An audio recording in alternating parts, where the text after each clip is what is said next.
Hello, hello, hello. How's everyone doing this evening? I am Dr. Paula Obi, and I am so glad that you have joined us tonight. You have joined the Power of Transformation broadcast. We are January the 15th, 2025. It's a Wednesday. It's kind of chilly, and we're in my region, my neck of the woods, in Eastern Standard Time. We're so glad you're here. And we have another great show planned for you tonight, an amazing discussion. We're going to continue our series, and we're not sure how long it's going to take, but we're going to continue our series with my best friend, Noel Ramos, and we're going to have our financial discussions. Now, before we bring her in, we want to tell our friends and our family, we want to remind them that we are here.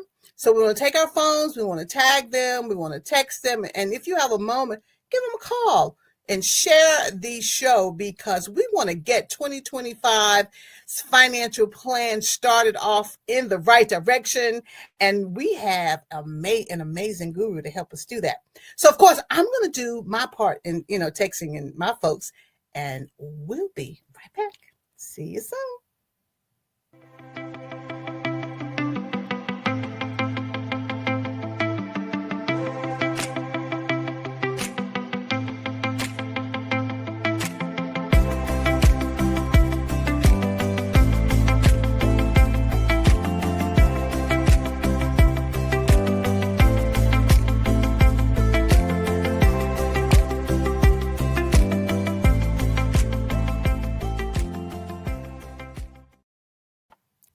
Well, welcome back. Well, we're going to have some more discussion about finances. And we're going to welcome in my friend, Noel Ramos. Come on Hey. in. Hey, Noel. Hey.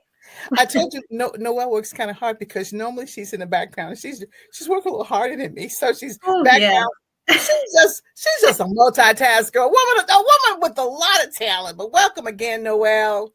We received some really good comments from our previous show. I want you to know that. The replay, the views were really good. And I guess because we had some, weather here, a little East Coast weather. So folks were in. So they decided to scroll. And guess what? They tuned into us. Ooh, I love it. Don't you love it? I love it. I love it too. And I really think we're onto something. And I say we, because you and I definitely a team. I'm learning from you. You did a great job. And it kind of had me thinking about some things, as I said to you, that I want to kind of reiterate, if you don't mind. Okay.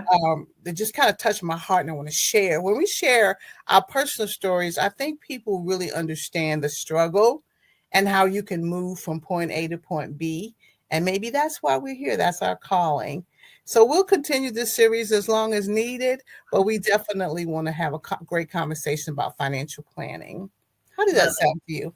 Oh, it sounds amazing to me. Too many times we see in our culture, or in life in general, where we have our missteps. People are taking the wrong steps, and it's so easy to beat yourself up about it and keep dwelling on it, instead of taking the steps that you need to move forward and get past it. So I think it's a good topic to continue to discuss.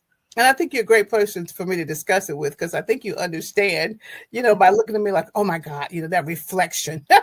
But the very first thing we talked about was income and the importance of income.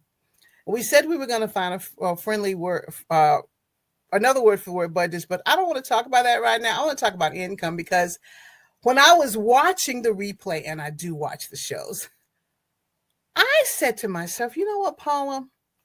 Without the income being steady, and you said it, being honest, and that's what you warned us about, having a truthful conversation, income needed to be steady, then it will actually spill over to the other areas that you're trying to help us with. And this is our foundation. Well, I have thought, and I want to share it with everyone. This is probably what I call the beginning of my downfall and greatest lesson learned from my financial awareness and acuity. I actually resigned from a job before I had a job. Now, what does that do for the whole budgeting process? I think you just need to throw it out the window.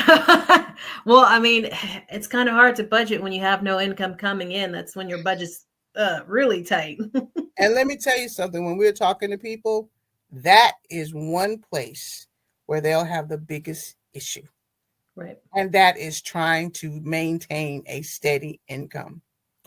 I I encountered what I call one of my emotional triggers, Noel. Someone upset me on my job. Mm. And instead of being the grown up that I was supposed to be, emotionally, I returned to that teenager. And that's just not like me, right? I turned in my resignation. Everybody tried to tell me that it was not a good idea. That's rough when you're in your emotions like that, Paula, and you just feel what you're doing is the right thing to do, and you know in your mind and your heart of hearts that it's what you need to do. But yeah, that's a tough call there.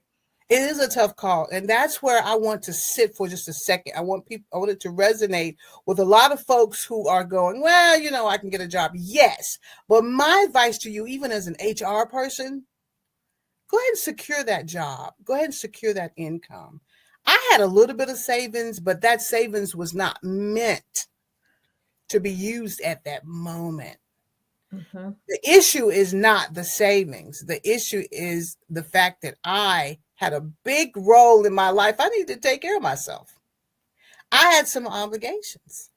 So leaving that job and turning in my resignations before procuring another job was not a good idea for me. I am in an emotional place where now I'm making other emotional decisions that aren't good for me. Mm. Right. So I'm going to tell this last part and then we're going to move on. So now I have decided that in the middle of this don't have a job, I'm going to start a new relationship. Now, for some people, it might have worked, but for me, it did not. I'm like, I needed to really focus, y'all, on getting my income back. Because starting the new relationship was just a deflection. Mm-hmm. Because all of the promises that were made were not fulfilled. The responsibility for taking care of everything in my realm of authority was mine. And some of you are going to, comment and say, oh, people can come and help you. Absolutely.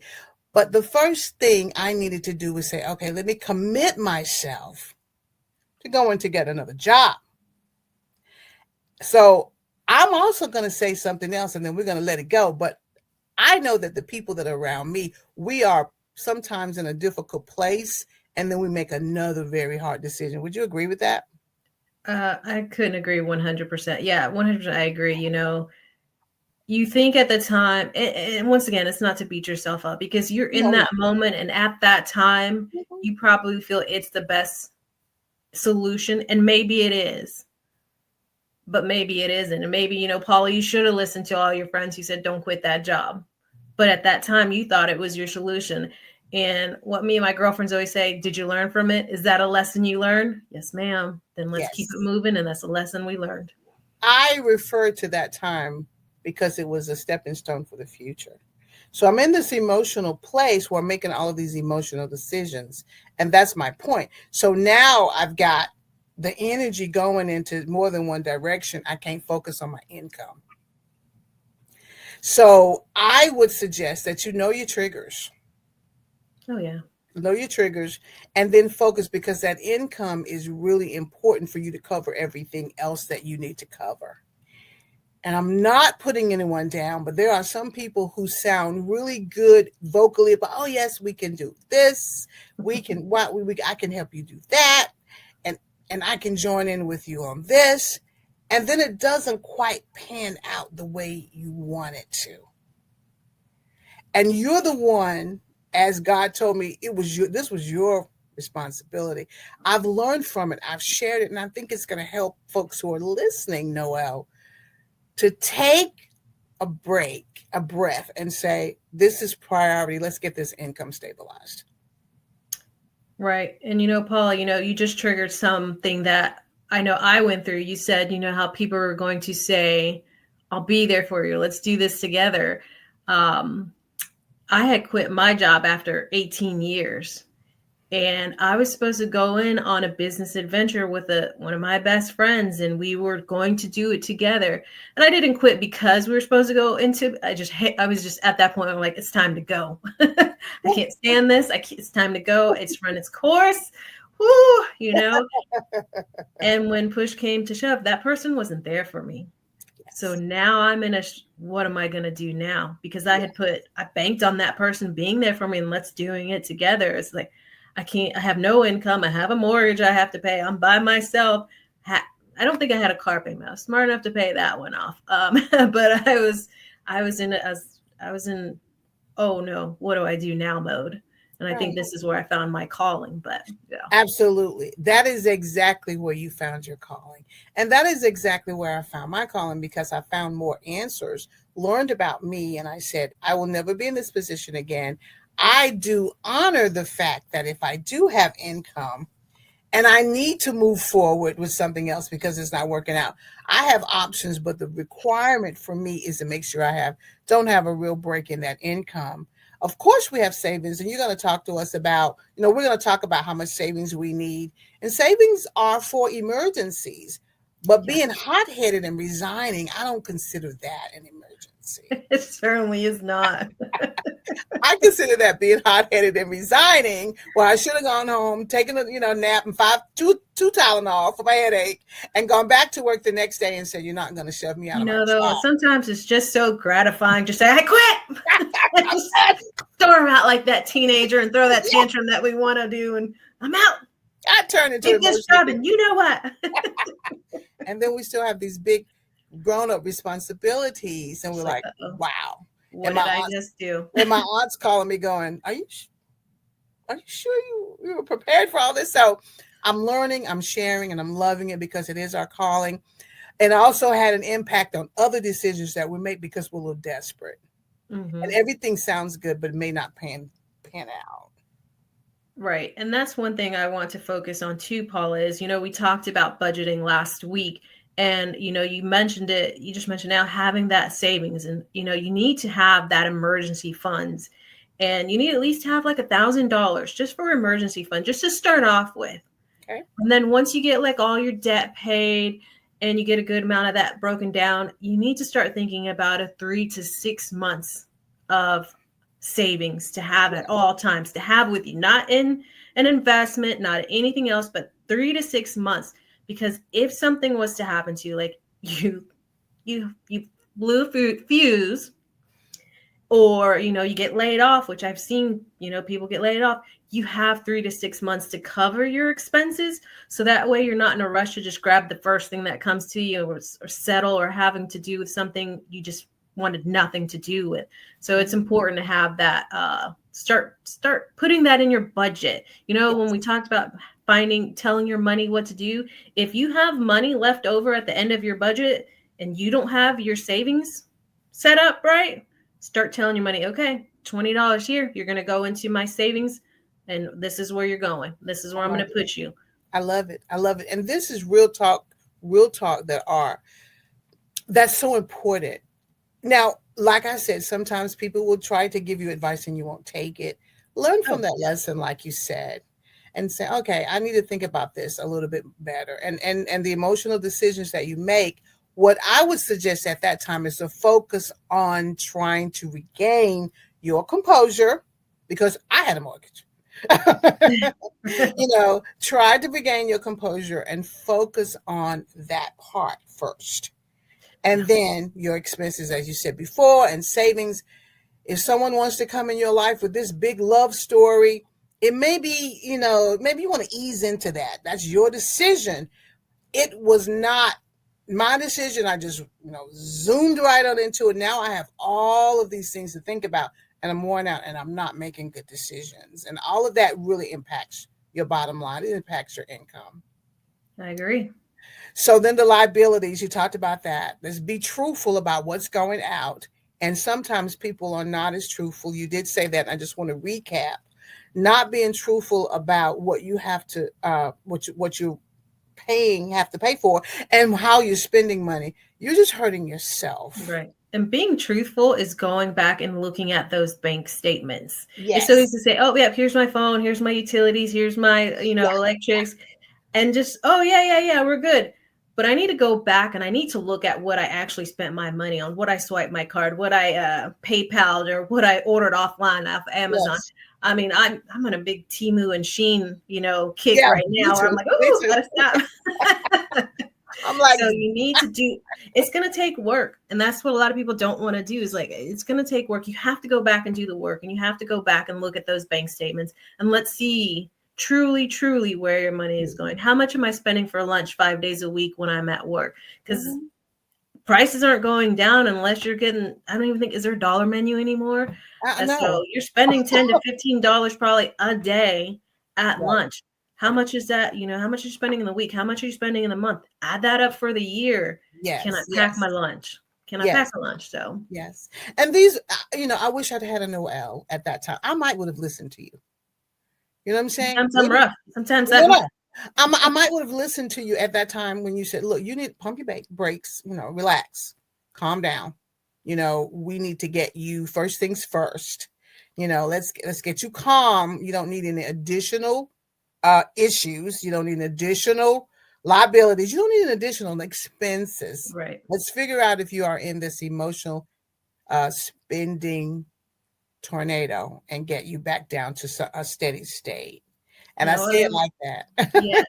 Any advice I would give before you decide to storm out of that job, run the numbers, because guess what? Numbers don't lie. People Yeah, lie, but numbers people don't lie. lie, and they're But going to numbers tell you don't whether lie. you need that job another month or need to find one before you quit that one for sure. Right. Absolutely. And I hope this conversation is going to bless somebody, because that was one of my greatest lessons learned. And I placed it on the recesses of my heart and said, you will not ever do this again, and you will share your story someday. So I'm really loving the fact that we are helping people. Those emotions that say storm away, storm out, those let them just play out and just go home and run the numbers. And if you, a lot of people will say, well, I've how many jobs have you had in the last 5 years? Me personally, No, one. I mean, if you I think was going to about say I'm pretty loyal to jobs. me too, but if you've got somebody who maybe changes jobs every year, Right. then it might have an impact on the You know who you steadiness are. of You got that family member every other time you're calling them. Where you working at now? Yeah, yeah. I got him in You're my like, family. oh, I don't work there anymore. So when you're having a conversation with them about steady income, their paychecks vary.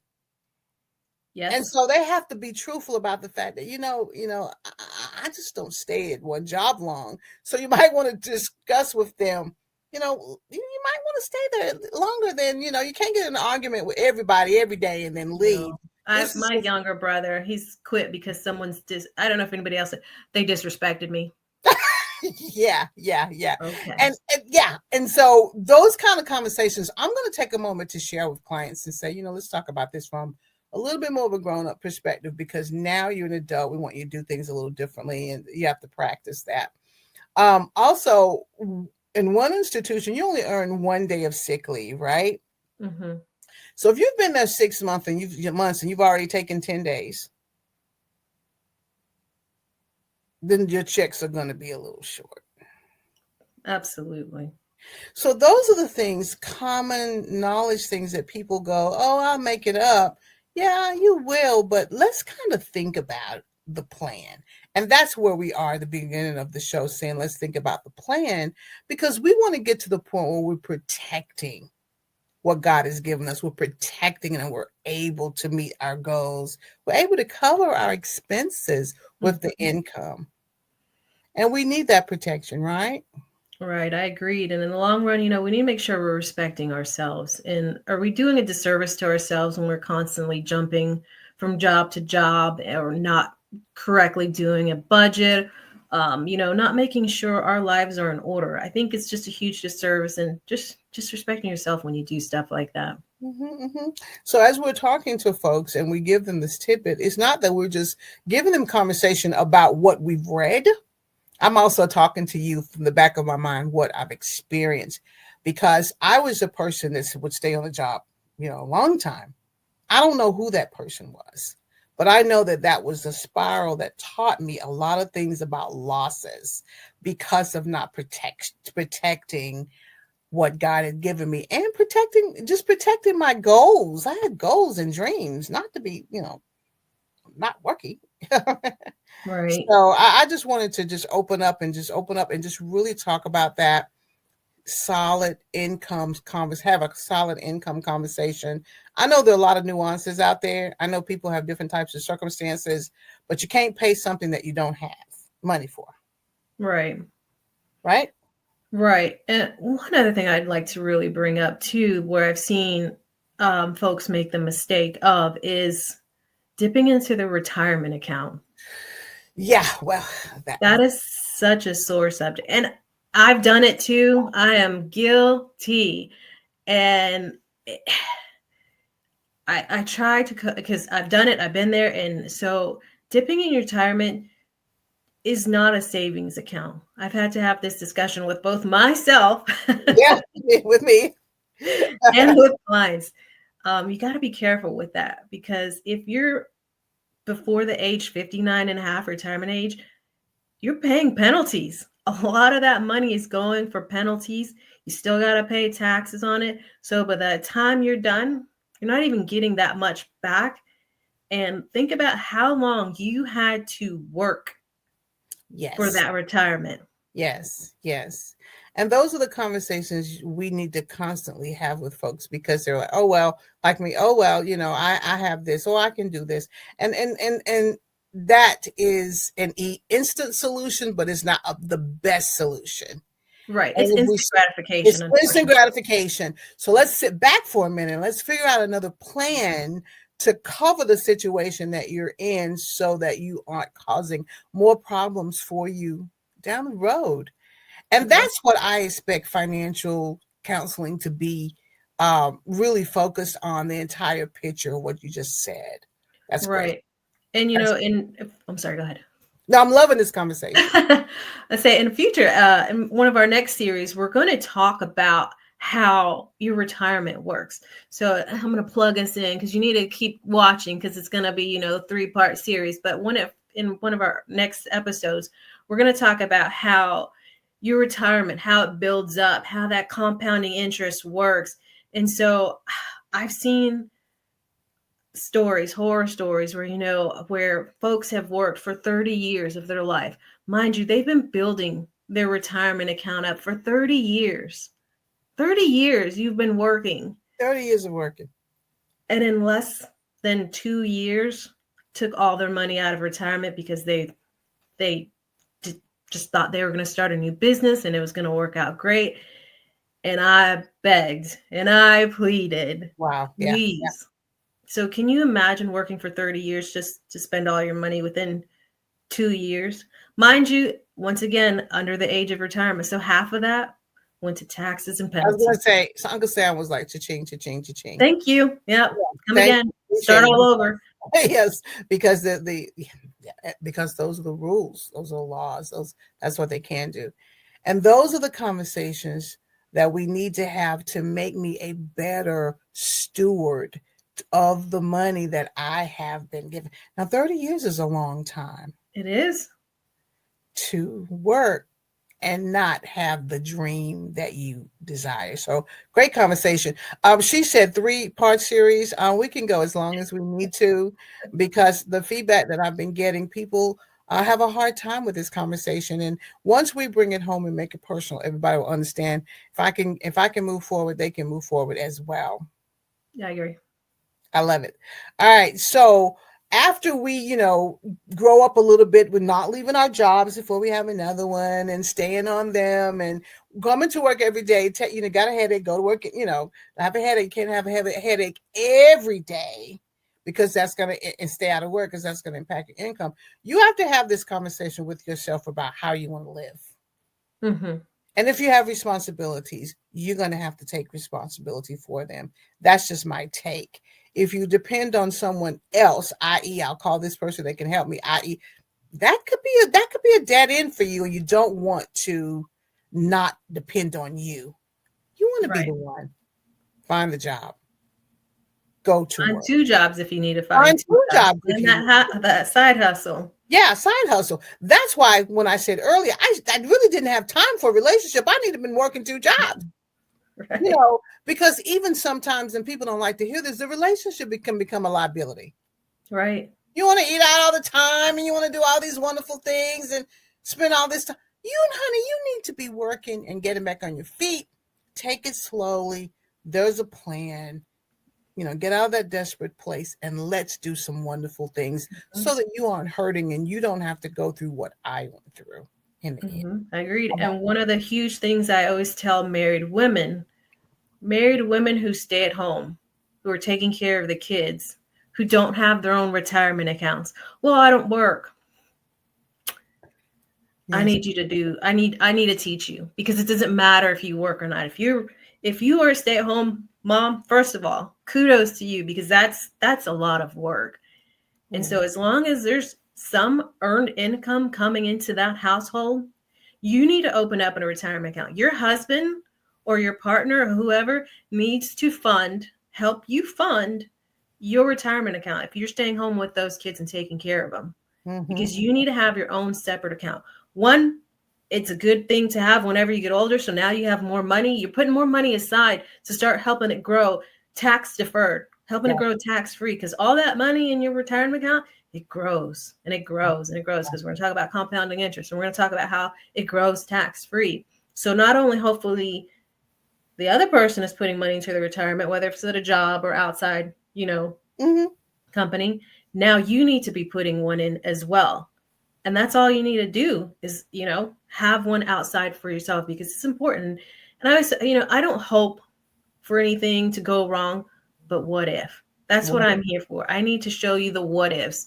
What happens if that marriage, that relationship, that partnership doesn't last? You have nothing now. Yeah. You spent all of your time taking care of everybody else except for yourself. And now you're not ready for retirement, and you got to start from whatever age, whether it be your late 30s, 40s. Now you're starting something you should have started a long time ago. Absolutely. When you could have started with what you had now. And any husband in the world, if he is a loving husband, he will not say no. And once again, that's something you need to work on your budgets to make sure you have that room, or you need to find that money to start putting into your retirement, because that's important. Yes, because those are the priorities. You talked about that. I've gone back and listened to the other. You were so wonderful with talking about focusing on those priorities. There's some things that you really need to take time to not gloss over, but focus on. That's definitely one of them. You may not be, if you work at home, you're still working. Right. Yeah. So you can also go the extra step and be prepared and have that account. There's nothing wrong with that. I think that's good stewardship. I think that's great planning. And I believe that separates us from the old self of not caring about ourselves to the new world, or the new way of caring more about ourselves. I love this conversation because it's still not easy for people to discuss when it comes to budgeting. I wanted to put it out there because many of the triggers and all these things that really keep us from getting there, those things have to be managed. Right. They really have to be managed. So thank you for sharing in that conversation. Expenses, you've talked about it. Expenses over time, they're going to be there. Be honest about them. You're tracking them. I used to always use my debit card for everything, because if I use my debit card for everything, then I could track all my spending. That was my way of tracking my spending. I don't know if that's the best way for folks, but it showed me. When I downloaded, I could download the statement and CSV and do my thing in Excel, and then I would be surprised at how often I was just swiping away. So you just said it yourself there. You thought it was your best way to track your expenses. Yeah, it is. It's the best way to track it after the fact. After the fact, but not before. So another thing you could do is, and it's old school, but have that cash. Yes. Have that cash you need in hand. So let's say, grocery shopping, you're going to spend X amount of money because you've budgeted for it. Yeah. Yeah. So you might come and, once that cash is there, okay, well, I don't need this bag of chips, or I don't need this, this soda. We all want it, but is it a need? You need to make sure you're covering what you need. And once that cash is gone, you're done. Yeah. And I like that approach because that's really the best approach. I'm going to spend this amount of money cash because the swiping will surprise you. Mm-hmm.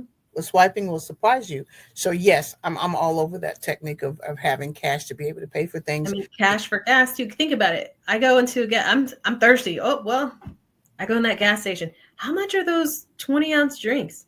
Yeah. $3, $4 for. Yeah. Make sure if Yeah. pack a drink, keep a Yeah. water. I mean, we see all Yeah. those big old things now everywhere. Women carrying those big old. Make sure you fill it up before you leave. This is the small things that they start adding up over a while, and you just have to have that discipline. And that's the hardest part, is just having that. It is. And the good news is we're not talking about it in a very negative way. We're talking about it in a positive way because a lot of people will say, well, what's the difference between that person making it and they have the same job, they have the same, but they don't look as tired as I am. They're not as exhausted as I am. They're not complaining as much about money. And maybe it's because they've learned to manage their money very well. Right. And if that's the case, as that is the case, all of these suggestions and tidbits, they're going to increase your value in life. They're going to increase your happiness. So thank you for sharing that. We'll be sharing all along, and because I think it's important. So you've protected that income. You've talked about that steady income. Now you have a way of tracking your expenses. How do we have further protection, Noel? Well, it's another thing no one ever really wants to talk about. It's an ugly word. And so I'll just bring that up. Okay. When we're younger, loss of income, it can be devastating, right? Mm-hmm. If something was to happen to us, when we're younger, we could have young children. Mm-hmm. Our debt, most likely, it may or may not, but most likely it's going to be a little bit higher, right? Our home mortgage, it's going to be higher and up there, right? And so you may not necessarily have all the assets that you may whenever you're older to make sure you can cover all this if something was to happen. So when we're younger, we want to make sure we have enough to protect us if something was to happen to us. And so when we get into retirement, it's a little bit different. Hopefully, in retirement, we got our act together, after you sat down with one of us, because this is what our end goal is, to make sure that you can retire with dignity. Make sure you retire comfortably. Make sure, we can get you where we need to get you, where you can leave a legacy for your children's children, right? Mm-hmm, mm-hmm. And so at that point, when you're at retirement age, your children are grown, right? Your debts hopefully should be lower. Hopefully, you've paid off your mortgage. If not, you're on the verge of paying off your mortgage, right? Isn't that a wonderful thing? Because a lot of times, I don't know about you, but in my culture, that's something that's profound. What? I'm not going to have a mortgage for the rest of my life. This is a mindset shift that we need to start getting people to start thinking of. We need to shift your mind thinking, and that mortgage can be paid off. Oh, absolutely. Once we show you, how to make sure you get your budget done under control and start to pay everything off as you need to, which I think we need to do a series on debt and snowball and how to get that paid off quicker. We're going to do it all. But one of the things people hate to talk about is life insurance. And it's a big, huge, let's not talk about it. It's, either it's going to bring on bad juju, or it's a scam, or, they don't pay you back your money. What is that saying, Paula? It's better to have it when you don't need it. Yeah. Than to need it when, what was it? Than to not have it when you need it. Yeah. I'm trying to think about, look, I'll think about it. Need and not have and not need and not have, or something like that. But the main thing is you want it when you need it. Exactly. You want it to be there when you need it, and you want to plan for it. Right. And so you want to make sure you're planning. You got to make sure the product that you get is right for you and your family. So you've heard of different kind of policies. They have term policy and they have cash policy. So we're going to talk about those different policies. And so, God forbid something happens. You've seen it. You've heard about it. Bad car accident, someone passes away, and that family wasn't prepared. So what do they have? Usually a GoFundMe, right? Yeah. Yeah, I've seen it. Wouldn't you like to be able to take care of your family without having to burden them and having to have them do a GoFundMe just to pay for burial or just to pay for that mortgage? Because this is what we want to make sure we do. We want to make sure you're covering your family. Yes. And so, term policy is just a straight life insurance. Have it if you need it. And upon death, the beneficiary receives the face value of the policy. And compared to like the cash value policies, it's usually about 10 to 15% cheaper than what whole life policies are. And let's put that in perspective. If, say, you're paying $300 for a whole life policy, term's probably going to cost you about $30 per month versus. So you want to make sure, and whole life and term, they have a place for everything. So you want to make sure you have what you need and what's better for your family. Right. So term is straight. It's only carried as long as you need it, and you pay premiums as long as you need it. Okay. Okay. So then we have. We see that a lot. We see the term a lot, so that makes sense. Right. So just to point out some things with the cash value, and if you don't believe me or some things that we say, you're like, no, I don't think that's right. Call your agent, call the number, call the company. So just some things about cash value you need to make sure you're aware of and you're careful about is it talks about having a savings account. So having that savings account, you get to borrow from it. Have you heard that? You get your loan, you get to borrow from it, you get a cash value loan. Yeah, I heard that. Think about it though. You're paying extra on those whole life policies. You're paying extra money, and if you want, so mind you already know that term policy only costs you $30 a month, but you're paying extra so you can borrow from your money later. They're going to require you to pay that back with interest. Let that sink in. Now, if I go to the bank and tell them, hey, I need money out from my savings account, oh, sure, you can take out that money, but it's going to cost you interest. Wait a minute. I put extra money into that. That's my money. Right. So you got to be careful with that. And so also with the whole life policy, when you receive that beneficiary, you either receive the cash value or you receive the policy, the face amount. You're not going to receive both. Right. So we're going to have to talk about this a little bit more. Yeah, this is just high level. So you have so good. It's so good. I'm staring at the screen, thinking about it. This is a great. You have to be careful. Yeah, that's what I said. You gotta read the fine print. They make it sound very good. So you got to be careful with that. You're not going to receive both the cash value because you've accumulated 50,000. You got 50,000 in cash value, and your face amount is 100,000. So when you pass away, your family you would think is going to receive 150 because you've built up that cash value. They're not. They're only going to receive that 100,000. So you got to be careful with that. In most policies. Yeah, we're going to talk about this in more detail. Great. Great overview. So that's what I'm saying. You have to be careful and you have to make sure you get the product that is right for you.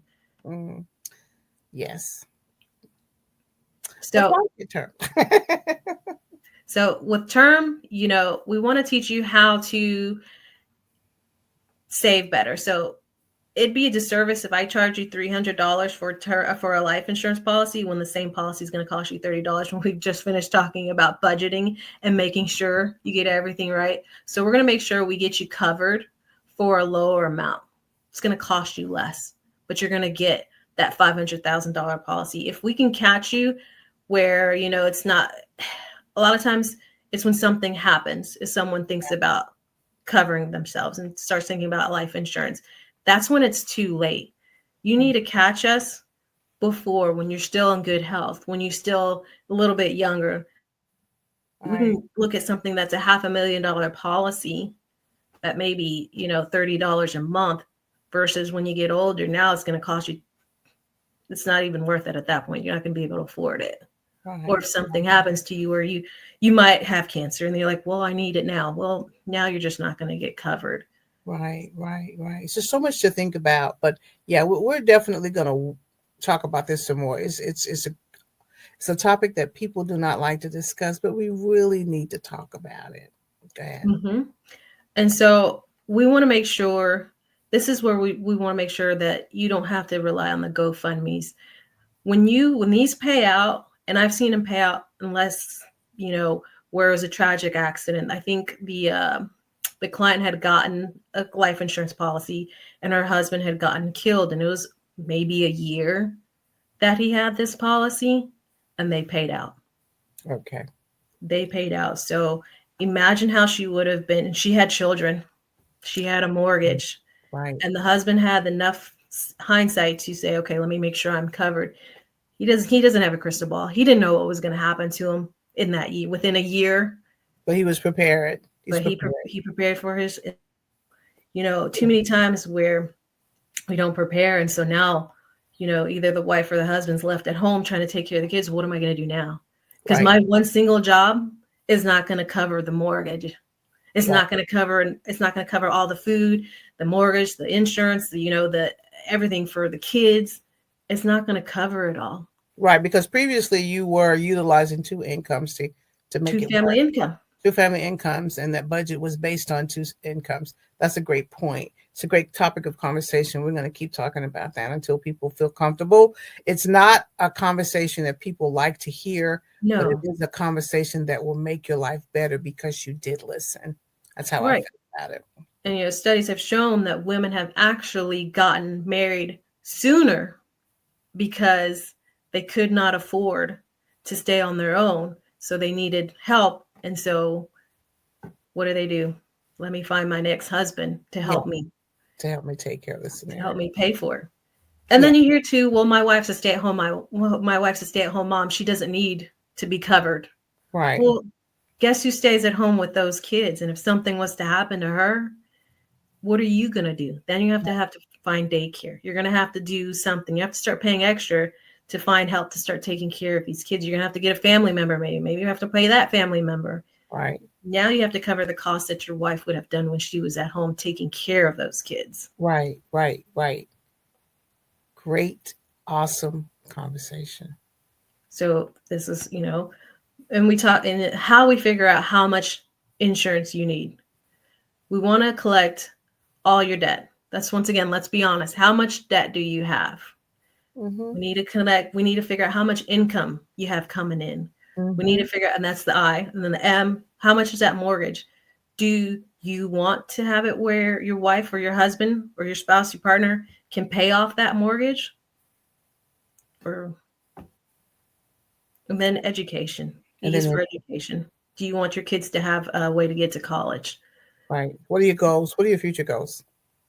Right. And when I'm sitting down with a husband and wife and I look at the wife, I'm like, I look at your, do you want your husband to pay off your mortgage, or do you want to just have to keep trying to struggle and hopefully make it?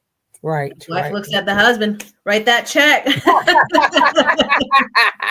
Because that's a great question to ask. And there is a solution that can assist them. I am envisioning that the last 15 or 20 minutes of our conversation, we're going to repeat next time.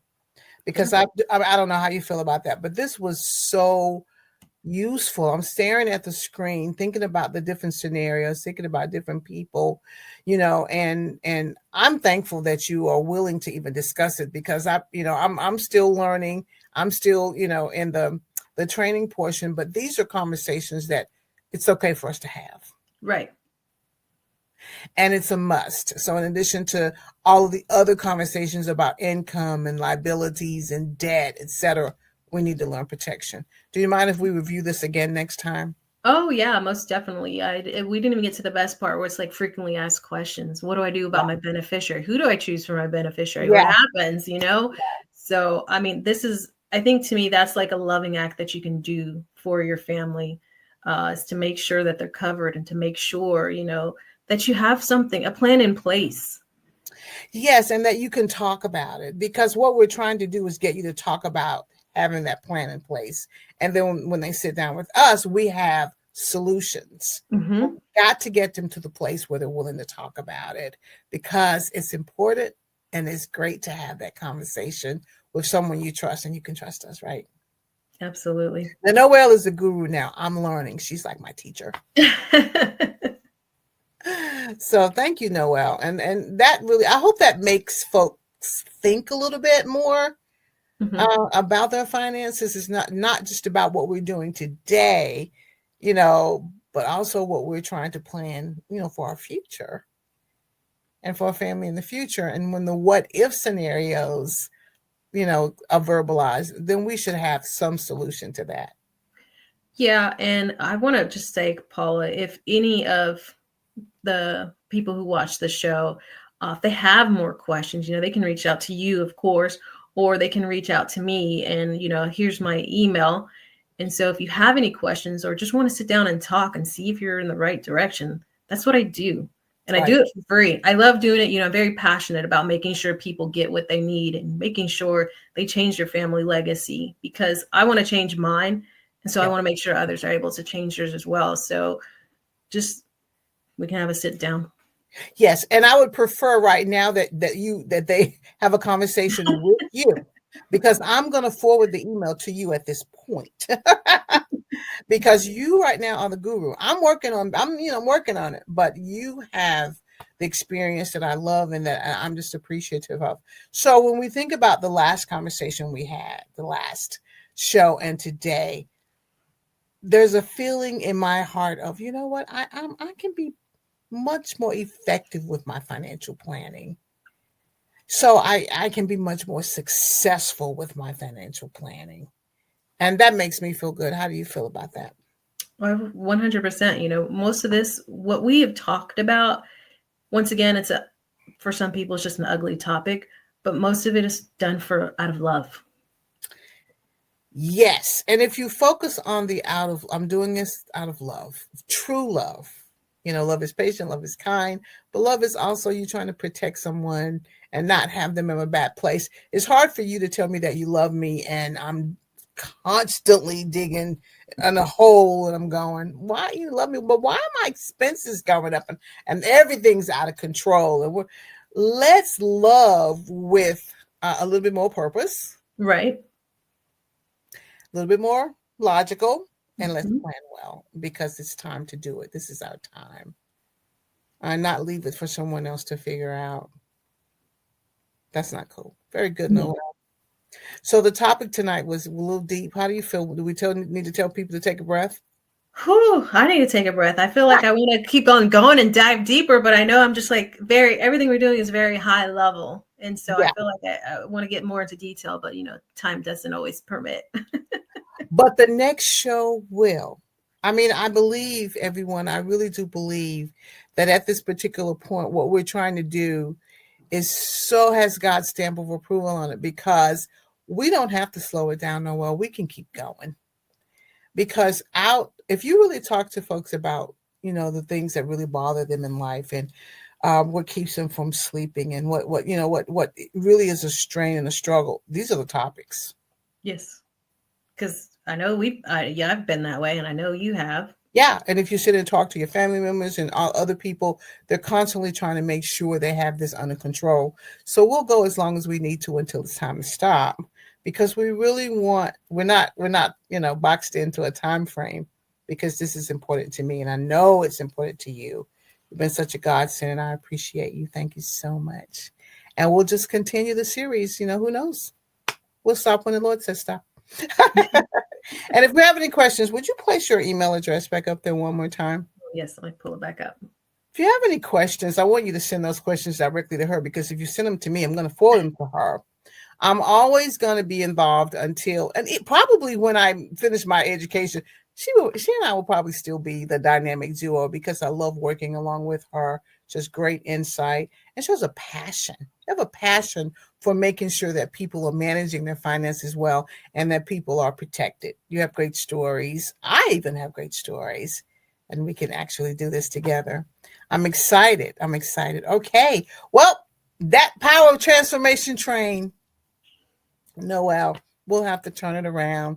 It's been chugging along and we've been enjoying it, but now we're going to have to turn the power of transformation train back around and bring it to the station, and pump the brakes a little bit. And I say this every show, at the end of every show, you have to trust the process in order for the power of transformation to do its perfect work in your life.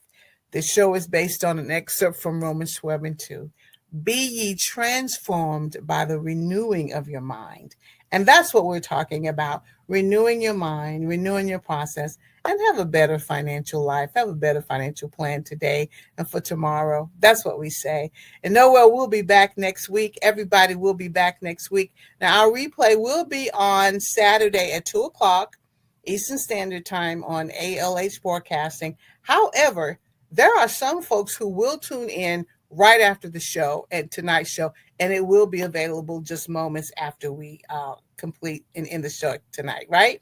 Absolutely. So, Noel, do you have any last words before we pump the brakes? I think you have covered it all. Stay tuned to more series because it's only going to get better. It's only going to get better. All right, tell your friends. We love you. We appreciate y'all. Take care. We'll see you next week. Bye-bye.